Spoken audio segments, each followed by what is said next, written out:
Hydra Den's almost complete, but it's not ready yet. 9 are on the way, and HuK has decided to back off here. He's not going to continue forward. Yeah, I thought he might just drop a pylon here on the top right-hand side somewhere and be really aggressive. Surely this is pretty good for Armani, though, that HuK couldn't commit to this properly. Because, I mean... Oh, actually, there's only one cannon there. If you have just one cannon, it's going to be hard to defend properly against the Zerglings, but he warps in 2 Zealots. Yeah. Armani could have stayed, I think, and gotten a few more probes, but he wouldn't have been trading very well, though. But Armani's economy is great, you know. He got away with so many drones early on. He's not going to really be building that much more. He's got the Hydralisk Den down. He's pumping up a big army. And you know that Ling Hydralisk is fantastic against what we see from HuK, especially without Blink and +2.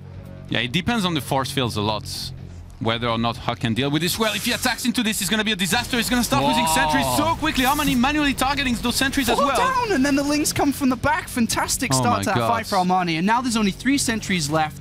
HuK is in a lot of trouble. And as you said, the key to success, and we see it every time in the WCS, in the Intel Stream Masters, at DreamHack, is going to be the force fields to defend this type of location in the middle here. And HuK is low on sentries, and now this is going to be very difficult to defend. And with a lot more units on the way for Armani, he's not going to let this advantage slip. Yeah, the fact that HuK had to recall as well, that means that he's not going to have a photon of a charge here to walk with just yet. There's no cannon in his natural. And those Stalkers, they're sent forward to die on their own here. They don't have Blink. There's Contaminate on the Twilight Council, on the Forge, sorry, so there's no +2. Blink's not finished yet. And this is a disaster for HuK. He moved out and got caught and stung in the middle of the map, and this is a very nasty way to take this first loss here. And unfortunately, Armani's just continuing to fight and push units to the other side of the map. He's broken through to the main base. He's got a couple of kills. This is all in here by Armani. If HuK somehow holds, if he has enough Stalkers left over to have some kind of a small force, he's going to be okay. In +2. Yeah, he has to get there. His Stalker count is solo. He's already lost so many of them. The Photon of a Charge bought him some time, but he can't buy time forever here. I mean, even those force fields, I mean, they don't really do too much. They cut a couple of the Hydralisks up, but there's not enough power from HuK in this army. And Armani goes into the second base here, goes into the natural, moves back to take the fight if HuK is ready to engage. So is Armani. He's going to chase down that Immortal. No, if it's going to go back, he'll let it slip. Yeah, Blink's actually completed now with +2 as well, but HuK is going to need some seriously good Blink back. The Immortal gets shit. Oh, he actually spared it. Mothership core down. Zealot's going to die instantly, and there's so many Hydralisks here. HuK goes to the fight, but there's so many Lings on the minimap, which I see coming through to the backside of these Stalkers, and this looks like it's going to be it for HuK in game number 1 between these two, and this is going to be a GG moment. HuK has been broken, unfortunately, in map number 1, and Armani's going for the kill. There's only a few Stalkers left, and with everything being killed, unfortunately, HuK is also getting killed. And as we can see, this is a very sad moment. HuK is in tears probably. Likewise is Roddy, seeing a fellow Protoss brother go down like this. Trying to survive, trying to hold on. And he does blink forward, but blinks into the Zerglings, into the Hydralisks, and here come the probes off the line. It's a fantastic start for the Samsung player. And everything is going to be cleared up here, Todd. A nice victory. GG! Thought I'd bring my tasteless impression to DreamHack. 1-0 Armani. Yeah, that was pretty good here by him. He got very fortunate, though. I feel like if HuK had been scouting consistently with hallucinations and he had spotted that this many Zerglings and Hydralisks were being made, he could have just not attacked, stayed at home, have the Photon of a Charge to work with, and of force fields, I think, that his Stalkers and Zealots would have been able to deal properly with these Hydralisks. But now, you move out against this, you're forced to recall and you lose this many sentries, you already know you're in too much trouble. Surely the mistake's just scouting in general. You've got so many sentries, you've got a lot of energy. I mean, you and Roddy said it earlier on today, is that when you have such a high sentry count and the advantage of having that is to scout all the time, he just had no idea what was going on and where his opponent's army was. That's the thing, though. HuK has been playing Legacy of the Void. You don't need to make sentries because you make adepts and you kill your opponents. Man. Adepts. They're great. Just like Armani's game number 1 was. Just like Nathanias' answer on the panel as well. They're great. Nathanias has been doing a great job, Todd. He's a great up-and-coming host. He's grown up. Literally up-and-coming. So game number 1 there in favor of Armani, but that's kind of a little bit of what we expected to see between these two. It's still early days in the tournament. The winner of this will go through in first place to the bracket stage, where we'll have 32 players playing in the bracket part of the tournament. Of course, single elimination all the way to the finals. It's a pretty soft group for both of these players as well. I mean, they're the two favorites in it, so they should be going through first and second no matter what happens. Taking first place, we talked about how important it is, though. You don't want to try and avoid meeting too many first place finisher in the next group stage. Yeah, the way that the round of 32 works with the bracket is that you obviously can't be on the same side of the bracket as the player that you advance through your group with. But you're going to be randomly drawn against another second-place player if you're first, or if you're second, you're going to be randomly drawn against another first-place finisher. So you don't want to get like guys like SOS and stuff. Which you know that's going to more than likely going to happen here. So HuK needs to really try his best to turn this around. Up here to the top left-hand side, though, of map number 2 between these two fantastic players is the Samsung Khan player Armani. Just 19 years of age, young guy. What is this guy doing? 6 years older than me. 10 years older than you're 10 years older than him.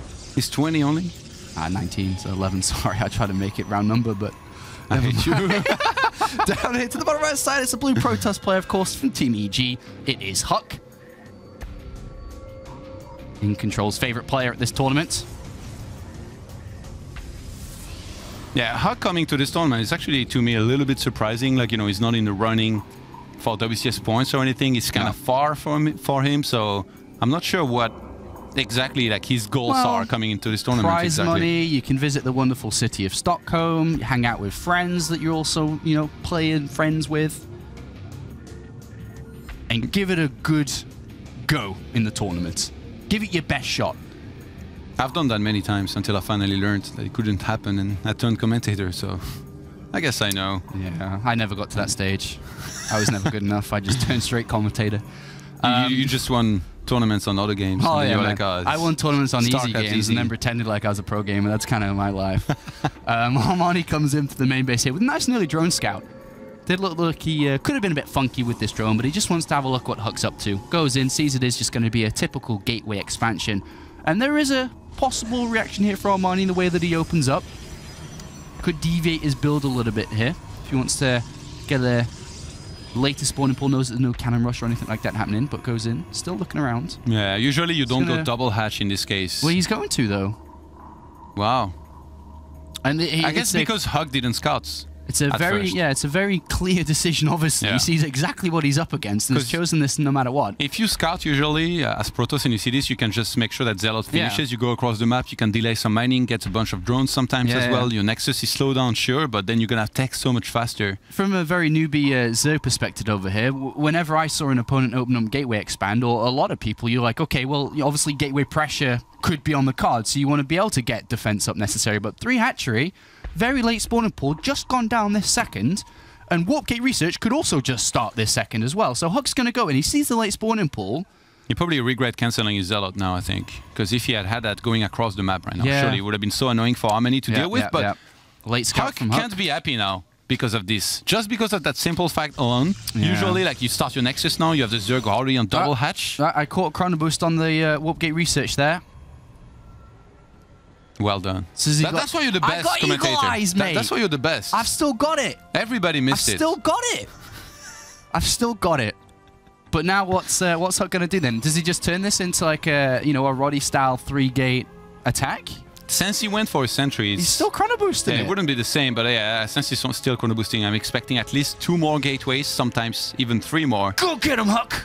Go get him! Show him who's boss! Yeah, I think HuK is also expecting Armani to skip entirely on the gas, which Armani hasn't. I don't know if he scouted the gas, but usually if you think a Zerg completely skip on that gas, then... No, did HuK scout? Okay, no, he doesn't know anything. So he's probably expecting Armani not to have gas and speed coming anytime soon, in which case... Any kind of aggression with a lot of gateway unit can be very good. Be it, you know, mass Zealot swapping across the map, or even Stalkers. Well, the Mothership call's on its way, and we've got 3 additional gateways. The probe's hidden in the middle of the map somewhere. I think it's towards the mid-south. And in goes Armani. He didn't start speed. He also doesn't see that there's chrono boost into the Warp Gate Research too. The Overlord on top of the Cybernetics core. He sees the Mothership core moving out, but what extent is this? He's going to find a hidden gateway at the back there. He obviously knows there's going to be a couple, or he has seen a couple of gateways at the front, so now he knows. Overlord on its way, he sees the pylon, he sees the probes, now it's time to defend this attack from HuK. Yeah, but there's not going to be a roach warrant, so if HuK was to start warping in a lot of Zealots and just kind of camps there... But the advantage also from Armani is that he's got a ton of lava from free hatch super early on. Absolutely, he's going to be getting a lot of Zerglings here just now. HuK, is he getting probes still? He's committing everything to this, I think. Yeah, he's getting a few more. Spinecrawler coming in, 16 Lings on the way too. Zergling speed nowhere near done. HuK does successfully protect a pylon on the high ground, so he's going to be able to warp in here. Is the Canadian going to be able to tie this series up? He's going to find an Overlord, turns around to protect that pylon again. Sentry walked in. Does force field it, but the Queen is there to snipe that pylon. Oh, she's not, though. She's attacking the Mothership Core. HuK went for the Roddy build. Can he get the Roddy Micro done as well? He's going to pull back behind the Zealots there. The pylon stays alive. 2 Zealots get warped in to help the fight against the Zergling. Spinecrawler going to move, though, so the pylon will go down in a second. Look how many Lings he's got. And Zergling speed is 15 less seconds away from finishing. This is going to get pushed back. Yeah, these Stalkers here, they could get surrounded and sniped. Yeah. And HuK, this has been defended. Armani already droning back up here behind this. He was only on 29 drones against 33 probes. Brutal. Brutal. Fatality. JJ Tasteless! What is happening with you? I'm having a bit of fun. I'm enjoying back being in the microphone, doing the casting thing. You've been dreaming about this for a long time. Yeah. Listening to all of us terrible casters. Yeah, just hoping I could do a sitting, waiting, and wishing. No, it's not been like that. I just want to impress the other casters that have been doing such a good job over the last 12 months. Wow. I'm also why very are you political. so nice on camera? Yeah, I'm the opposite of, that's for sure. Okay, Armani, you're not going to get through. Oh, what? He gets Lings through. He's going to get 2 sentries. And How things did this happen? From bad to worse for HuK, who's been completely shut down with his overall strategy in game number 2. Actually, those Lings are still attacking the pylon over there. Oh my god, he forces a re-wall as well. Ugh, ugly. HuK is doing okay, though, you know, on the walker count, 42 to 40. And now Armani's getting a lot of units. Armani might be going all in here. Hey, look at this. More Lings come in now. Remember that HuK doesn't have +1 as well, so dealing with those Lings is not actually that easy, even though he's got a bunch of Zealots to work with. Armani's trying to break the wall, and HuK's going to move in position here across the map to try and apply some good pressure himself. Yeah, that is too much. He has to recall, I think. Yeah, there's a lot of Roaches and Zerglings on the way, and he's going to be able to push this back quite easily. And HuK just doesn't really have that much. He's got this Forge and +1 attack down, so he's starting to develop a little bit of his infrastructure. Oh, the top 3 micro coming into play. He recalls out. Look, he saves every unit there. Kinda. you got a lot more feisty since you last casted Apollo. What's going on? I don't know. It might have something to do with the McDonald's I had earlier or the Monster Energy drink I'm sipping on. To be honest. Oh, it's HuK behind is getting Robo +1. 2 cannons. A little bit in a panic mode here. And Burrow's going to start here for Armani, so might be thinking about some kind of tunneling class play here. Yeah, I mean, if this wall gets broken, so will HuK's best of 3, to be honest. He's got to be very careful not to lose his cannons coming in to help defend. Still has a couple of force fields left. Photon Overcharge probably ready by now by the looks of it. So it seems like he's going to hold on to this. And he does push Armani, but yeah, for now, the layer's finishing up, and we know that the favoured tech structure from the old Zergs is the good old Hydralist Dent. Or is he going to go there? He may decide to, well, he could stay on Roaches, I suppose, once the Roach speed's finished. Yeah, Armani's only on 4 gases, so I don't think they're going for something like a Spire would be great here, but yeah. Since he already went for Burrow, he might just pump out only Roaches with tunneling class, already being on 64 drones. When you've got such a good economy and production like Armani has, you just got to build a lot of stuff, right? Yeah. I mean, it's the same thing when you play at the low levels of StarCraft. When you're that better or have a better position on your opponent, you just build a lot of stuff and can usually win. That seems to be the plan of action here for Armani, but HuK's going to try and take this third. Warp Prism's always a great addition. Yeah. When you're playing against such an aggressive Zerg, if you can backstab with a warp in... It depends, though, because if you try to counterattack against a Zerg that's only making units and planning to kill you, then it's the wrong move. You need to be at home warping in units to have enough to defend. That's true. And he does spot the Warp Prism very early on, before it even crossed the halfway line. Oh, it's the Desperation Prism into the main, with the Desperation force field on the ramp. Yeah, Armani's already there. He's got his units ready and waiting. So, unfortunately, another move that's not going to quite work out for. But he does buy himself time. He's getting this third up and running and protected. He's got an army tailored to deal with this, no pun intended. Yeah, oh. Yeah, it's... just keeps on getting better and better. We're having a great day. I got a chuckle out of Roddy, so I'm happy. A pity chuckle. Yeah, that's kind of what we usually are satisfied with as commentators. If we can make Rotterdam smile or laugh, we're doing a great job. And not just rubber casting, usually in every other department too. We're out having a good night. Is Roddy smiling? Yeah, we're doing all right. HuK does move forward. He's going to find this goal. He's going to pick it off. Small victory. If HuK is able to catch up in supply, get a bunch of Immortals and a lot of Blink Stalkers, he might be fine. Armani He's squeezing out 2 more drones with some more units. Starts a hive. Okay, so he wants to go for Vipers. And considering the position that HuK is in, and he definitely wasn't in a very good one, he's managing to stay alive now. He's getting Immortals, +2 attack very late, obviously. Blink very late as well. He's hanging in there. He is hanging in there. Kid's got alligator blood. Alligator blood? Yeah. Oh, I wasn't too sure what you said exactly, but I assume that's what you said. Alligator blood. It's from a movie. What movie? Rounders. I haven't seen it. Oh, you need to see it. If you'd said tiger blood then, I was so into that, man. Like, he's got tiger blood. I would have loved that if you said that, but you didn't. Yeah, well. You went alligator blood. Different type of animal to me. I got tiger blood. I'm loving this new Apollo. This new Sean Apollo Clark 2.0. Like I've been let loose. And now he's going crazy. This next attack, though. That was bad. I don't know what this War Prism was still doing there this late into the game with one single Zealot in it, a man on a mission. Like Roddy in a club, unleashed. Roddy in a club? Actually, that Zealot would have done way too much damage for us to Alright, time to see if HuK can defend this attack, because this is a pretty beastie one on its way. A lot of Roach Hydra. And he's obviously had time to build up force-filled energy. He doesn't have the highest sentry count because he hasn't been spending money on it. He's only got 6 or 7 there, but quite a bit of energy on them. Oh, this is a great time here for Blink and +2 to finish for HuK here. If he hits the good force fields and just kind of blinks back properly, he's going to be okay, I think. This is still a pretty massive army, though, from the Zerg. Yeah. HuK, I don't think he can really expect that hive here to finish with the Vipers that are on the way, so... Yeah, he never saw the hive start, so that HuK right now is getting ready to face a lair army, whereas in reality there is... Oh, and they're both out of position or kind of in position. It depends on which way you want to look at it. Yeah, it looks like Armani's out of position then. If he can snipe a bunch of stuff and then get back, I think Armani might just base trade. He's given it up. He's given up. His army's actually moving towards his 3rd base. He's going to trade his 4th base for the 3rd, and is HuK going to continue on? Yeah, he's going to base trade. We've got Spine Crawlers coming down on the 2nd. He's willing to give up more than just this What gold. is HuK going to do, though? He saw the Vipers there. He pulls back. He recalls back. The sentries. And the Immortal, don't forget. And he goes back to the 3rd. And if he kills off this army, to be honest, if he kills this off in a good fight. Yeah, maybe it was planned to leave the sentries there. You can't leave. Look, he's got force field behind. Oh, it's working out.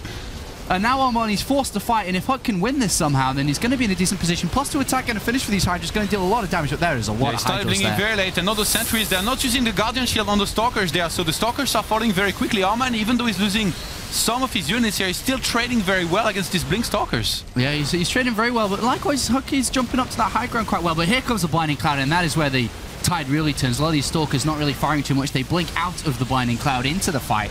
And HuK is going to clean this up. Good fight there from the Canadian. Awesome to see. And but now behind he's... Armani remaxed or remade units very quickly here. Yeah, I was about to say, I mean, he didn't really lose that gold base either. He still has got it up and running. He's still at 72 drones. I don't know, Kev. It's not looking all that good for HuK right now after this.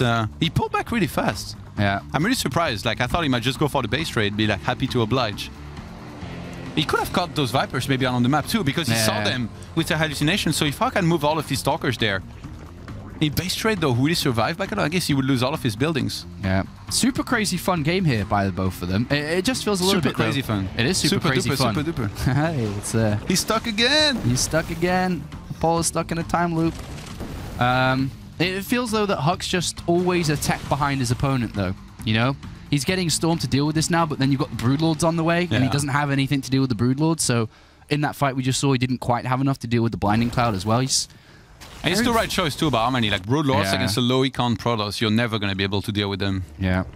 Good choices from Armani, just always one step ahead of HuK, unfortunately, due to the way that this game opened. But HuK doing a very good job, very resilient job, keeping in. And here comes another fight from Armani. He's going to move forward here, take down this pylon, takes down 2 gateways as well with it. HuK going to come defend. He does not have Storm. No, he does have Storm now. So he's going to come in for this. He takes a couple of... Oh, good feedbacks at first, actually. Storms, yeah, he does. And HuK's doing okay here, but there's a lot of Roach and Hydra left, and he's without Storm now. Yeah. And as you can see, Zealot Stalker is not very good against this army. He drags in the Immortal. And unfortunately for HuK, this may be the end of his best of 3 series if he's not able to clean this up. The Archon comes in. That is the Archon from the cinematic. No, it's not. No, it's not. That died really fast. And this is going to be a cleanup here from Armani. 180 supply to 60. And unfortunately for HuK there, gets stung right in the middle between the 2 bases, and he does not have enough to muster up against this. Zealots come charging in to their death. Armani with a pretty good series here. Yeah, very good. Played really well. GG! JJ! Armani makes it to that bracket stage. He's through to the round of 32 and will be competing in the single elimination, which for you guys tuning in recently will be played today. We'll be doing the round of 32 and round of 16 today. Finishing the end of today with just 8 players. There's Solo next to him as well. Samsung boys together. That must be reality then, right behind it. It's a mystery. I'm guessing, yeah. Oh! Yeah. Just before we found out. DreamHack building up the anticipation here. But yeah, super good series from Armani. I think everyone really expected him to take that series, but it's also good to see that he's in pretty decent shape. Yeah. Because as we know, there's a lot of good players at this tournament, and he's not one of the favorites out of all the Koreans that we do have here. I don't think he even showed too much, It was just like, he did what he had to do, kind of like on the fly, a bunch of Hydra discs. Yeah. And Zerglings in map number 1, map number 2, he adjusted as well on the go. Yeah. First was getting a lot of units, but then went for the gold and just solid decision making. Like a lot of Zergs, they would have pulled back against Protoss. Like that's like the one biggest mistake. Protoss attacks you somewhere, they have the Mothership Core. You pull back your entire army, and by the time you cross the map, you lost an entire base, a bunch of drones, and Protoss has recalled and is home free. But he went for the base trade, and then in the end, HuK was the one who kind of chickened out and pulled back. And he almost could have lost that game really early on, but managed to stay through there. And HuK does have a chance still to fight through this group and make it to the bracket stage himself. This is Group G. The other 2 players in here is Insane and Helton. 2 lesser-known players. Not too many of you at home will know these players, but this is definitely a series that HuK should be winning in the decider match to make it through to the bracket stage, where he'll, of course, be going up against another first-place player. If he gets to that stage, though, he's not through yet. It is Armani who guarantees himself a position in the bracket stage, and is 1 game away from getting some juicy WCS points, getting closer to the money. Sounds like you're hosting right now. No, well, I'm hosting in the casting pair between us. So True. It's not quite the same level of hosting, but it's a similar style. When Nate is hosting and you're over here, do you feel that you have to challenge him a little bit? I feel proud. Why? Because he's growing up, as we said before. He's like a son to you? He's expanding his skill base. He's been able to do different parts of on-screen presentation, I suppose. He's getting better. Yeah. But he also hasn't hosted that much before. This is his 2nd time. So for a guy who hosted for, I guess... I'm looking after you down there, little guy. Only for a 2nd time, he's doing good, right? Yeah, my first time hosting, I think, was at a DreamHack event, and I was really bad, actually. I was really nervous, and I couldn't do it very well. To be honest, I'm not that good now. I'm tripping over cables and still dropping mics, but... It's not as easy as people think. You didn't have to mention the mic thing. I covered for you. I kept on talking and talking. I assume that everyone heard it because it went boom. Well, I mean, we also hear Counter-Strike guys yelling in the other room. That's right. This DreamHack Open does have, of course, 2 games being played here, 2 tournaments running at the same time, the Counter-Strike and the StarCraft 2. And I think it was the Australian team. I forgot the name of them. Renegades? Is it Renegades? I was going to say something else. I'm good you saved me. Yeah, Renegades. They're a loud bunch, Australians. Kind of similar to Pig and Igers when they play. They're quite rowdy too. Well, I mean, after the game, though. Not during the game. Yeah, that was during the game, but that's Counter-Strike, right? You're rowdy during the game. Would be funny, actually, in StarCraft. People are like, hell yeah!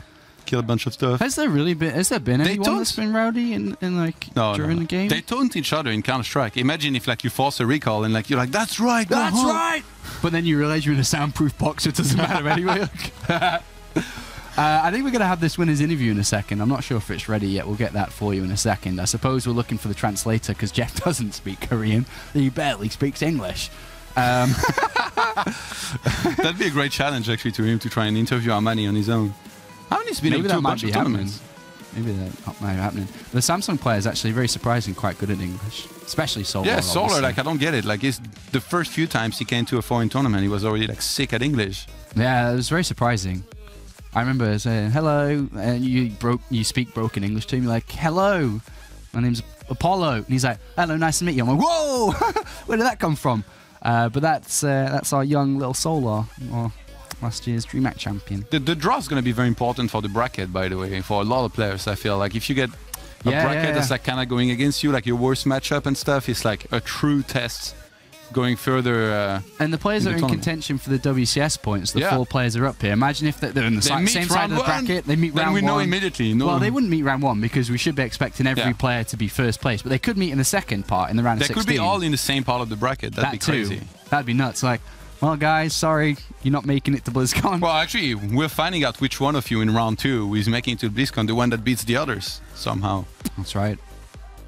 Who do you think's going to survive to BlizzCon? Because it's SOS and Fantasy that are fighting to survive versus Dark and Hyun that are looking to get in. Surely Dark has to get in, right? Everyone's expecting him to. I feel like SOS and Dark are likely, yeah. You think Fantasy's going to lose his spot? I feel really bad saying this because I really like Fantasy, but I think there is a chance. Like, yeah, I think I do agree with you. I think Dark will get in and take one of the spots. What about Hyun? He'd need to have a seriously good bracket. Like, Hyun is always someone that we kind of overlook, but at the same time, he's had some good performances, especially in ZVZ. Not too long ago. Yeah. But Hyun is a little bit like Hyun needs at least a final, I think, to really secure it. And on that way, he's more than likely. Was it Dark that Hyun beats? When? Not too long ago? Like, he beat a Zerg 3-0. Oh. Not super long ago. I remember the 3-0. I'm not sure if it was Dark or not, though. Or like Su or something. I remember it was like a really good Zerg. I was like, oh my god, like what? I think so. I'm not sure if we're having a winners interview, but I think we're going to a break. So I hope you guys have been enjoying this. There'll be more StarCraft around the corner as we look to finish up the group stages.